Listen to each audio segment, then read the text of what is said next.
ছেলেপেলে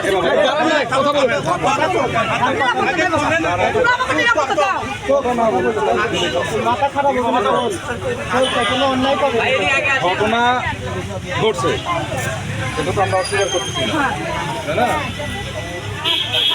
আজকে 3:55 আমরা সংবাদ পাই যে নারুলি পশ্চিমপাড়ায় চালোপাড়ার লোকজনের সাথে তাদের মহল্লার দ্বন্দ্বের কারণে এখানে অগ্নিকাণ্ড সংঘটিত হয়েছে। সংবাদ পাওয়ার সাথে সাথে আমি আমার নেতৃত্বে 2টো ইউনিট বগুড়া ফায়ার স্টেশন থেকে আমরা ঘটনাস্থলের উদ্দেশ্যে রওনা হই এবং ইতিমধ্যে আমি পুলিশ কন্ট্রোলের সাথে যোগাযোগ করি। তারাও ঘটনার সত্যতা স্বীকার করে যে নারুলি পশ্চিমপাড়া এবং চালোপাড়ার লোকজনের তাদের দ্বন্দ্বের কারণে এই নারুলিতে কিছু বাসায় অগ্নিকাণ্ড সংঘটিত করেছে এবং তারা নিরাপত্তা নিশ্চিতের জন্য তাদের যথেষ্ট ফোর্স সেখানে অবস্থান করতেছে। আমি ঘটনাস্থলে এসে পুলিশের যথেষ্ট উপস্থিতি পাই এবং তারা ঘটনাস্থলে তাদের ফোর্স দ্বারা তারা সেটা নিয়ন্ত্রণ নিয়েছে এবং আমরা দ্রুত অগ্নিকাণ্ডস্থলে অগ্নি নির্বাপনের কাজ শুরু করি।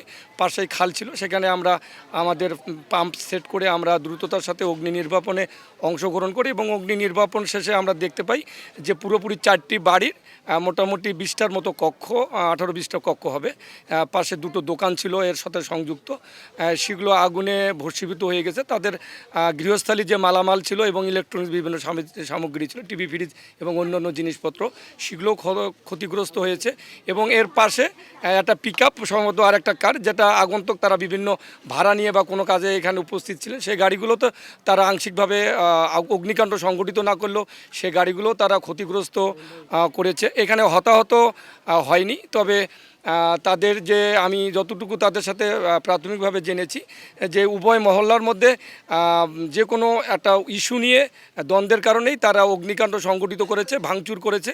কিছু জিনিসপত্র তাদের ভাষ্যমতে ছাগল এবং আরও কিছু ব্যবহারী সামগ্রী তারা লুটতারাজ করে নিয়ে গেছে এবং কিছু বাড়ি অগ্নিকাণ্ড সংঘটিত করার পাশাপাশি তারা কিছু বাড়িঘরে দরজা, জানালা এবং বিভিন্ন আসবাবপত্র তারা ভাঙচুর করেছে। আজকে বেলা 2:30টার সময় সান্দারপট্টি এবং নারুলি দুই পক্ষের ছেলেপেলের মধ্যে একটা ঝামেলা হয়।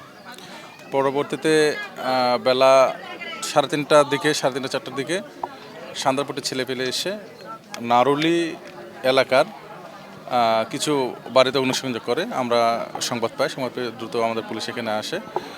আমরা যতটুকু শুনেছি যারা সন্ত্রাসী কার্যক্রম চালিয়েছে তারা আনুমানিক 5 থেকে 7 মিনিটের মধ্যে এখানে অবস্থান করেছে। খুব দ্রুত এসে তারা এই কিছু বাড়িতে অগ্নিসংযোগ সহ ক্ষয়ক্ষতি করে তারা দ্রুত এলাকা ত্যাগ করেছে।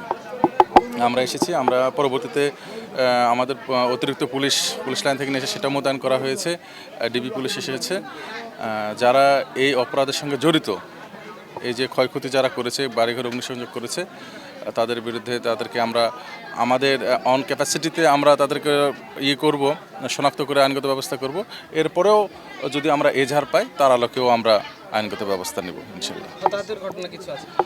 হতাহতের এখানে হতাহতের ঘটনা একটু কম, ক্ষয়ক্ষতিটাই বেশি হয়েছে। তারপরেও আমরা জেনেছি যে উভয় পক্ষের 3-4 জন আহত হয়েছে।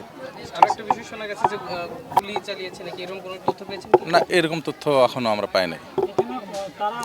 না, এই তথ্য আমাদের কাছে এখন আসেনি। আমরা তো লোকজনের সঙ্গে কথা বললাম, তারা অগ্নিসংযোগের কথাটাই বলেছে। হ্যাঁ, দেশীয় অস্ত্র ব্যবহৃত হয়েছে, চাপাতি ছিল অনেকের কাছে, নাকি হাসুয়া ছিল, এসব দেশীয় অস্ত্রশস্ত্র ছিল, এসব তথ্য আমরা পেয়েছি। দেখেন, আমি তো এসেছি 5 মাস হচ্ছে, আমি আসার পরে এই প্রথম আমি এই ঘটনাটা দেখলাম। তারপরে আমি জেনেছি যে এই এলাকার লোকজন অল্পতেই সংঘাতে জড়িয়ে পড়ে, তো এটা ছাড় দেওয়ার কোনো সুযোগ নাই। এসপি স্যার আমাদের কড়া নির্দেশনা দিয়েছে, যারা এই অপরাধে জড়িত তাদের বিরুদ্ধে আমাদের সারাশি অভিযান অব্যাহত থাকবে।